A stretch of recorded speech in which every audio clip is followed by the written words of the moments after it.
কিন্তু ফ্যাসিস্ট এবং স্যাডিস্ট সমস্ত খুন গুম হত্যা ক্রসফায়ারের মাস্টারমাইন্ড শেখ হাসিনা, তার নির্যাতনে রক্তের যে কালো ছাপ, অশ্রুসিক্ত মায়ের কান্না এখনো শুকায় নাই, অথচ যেখানকার মাল সে সেখানে ফিরে গিয়েছে, সেখান থেকে সন্ত্রাসের নতুন ব্লুপ্রিন্ট সে তৈরি করছে।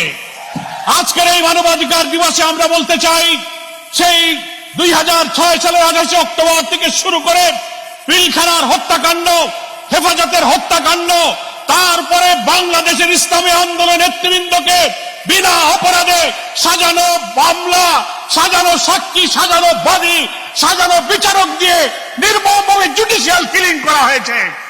তারপর জুলাই আগস্টের অভ্যুত্থানে 2000 ছাত্র জনতাকে খুন করা হয়েছে, 40,000 ছাত্র জনতা আহত হয়েছে। এই গুম খুনের বিচার বাংলাদেশে না হলে আমাদের এই আন্দোলন, এই ত্যাগ, নতুন বাংলাদেশ নির্মাণের স্বপ্ন ব্যর্থ হয়ে যাবে। আমি প্রশ্ন করতে চাই, বাংলাদেশ নামক রাষ্ট্রে একটি মানবাধিকার কমিশন আছে।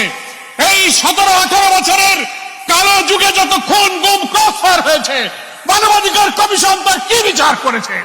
বাংলাদেশের সংবিধানে কমিশনকে এখতিয়ার দেওয়া হয়েছে, তারা সরকারের কাছে, স্বরাষ্ট্র মন্ত্রণালয়ের কাছে অভিযোগ করতে পারে, বিচারের জন্য তারা উদ্যোগ নিতে পারে।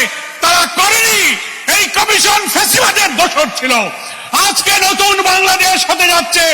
আমরা মনে করি আমাদের এই ফ্যাসিবাদ থেকে মুক্তি পেতে গেলে, আমাদের নতুন বাংলাদেশ নির্মাণের জন্য আমাদের প্রাণের সন্তানের যে জীবন দিয়েছে, সেই রক্তের দায় শোধ করতে গেলে আগামী জাতীয় নির্বাচনের পূর্বে আমাদের এই 24-এর অভ্যুত্থানের যে চেতনা, সেই চেতনা ধারণ করে একটি জাতীয় ঐক্যের মধ্য দিয়ে নির্বাচনী কৌশলে আওয়ামী লীগকে রাজনীতি থেকে বিদায় দিতে হবে।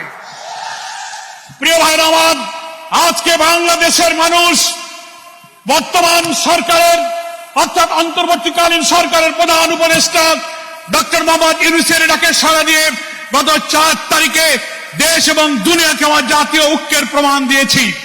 আমরা সরকারকে বলতে চাই, সরকারের অভ্যন্তরে, প্রশাসনে, judiciary, civil administration, police administration, everywhere, every sector of our society, যেখানে ফ্যাসিবাদের দোসররা আজও ঘাপটি মেরে বসে আছে, এদের থেকে প্রশাসনকে পরিচ্ছন্ন না করলে আবার নির্বাচন হতে পারে না।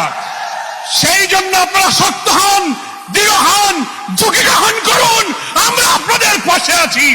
কিন্তু আওয়ামী দোসরদের সাথে আঘাত করলে আপনার আমার স্বপ্ন পূরণ হবে না, নির্বাচন নিরপেক্ষ হবে না। সেই জন্য হাজার শহীদের রক্তের দায় শোধ করার জন্য আসুন, নতুন একটি বাংলাদেশ নির্মাণ করে আমাদের এমন বাংলাদেশ আমরা চাই, যেখানে গণতন্ত্র, ভোটাধিকার, মানবিক মূল্যবোধ, সাম্য, সামাজিক সুবিচার, নিরন্ন মানুষের দুঃখ কষ্ট, অনাহারী বস্ত্রহীনের কান্না থাকবে না, ইনসাফপূর্ণ সমৃদ্ধ বাংলাদেশ হবে।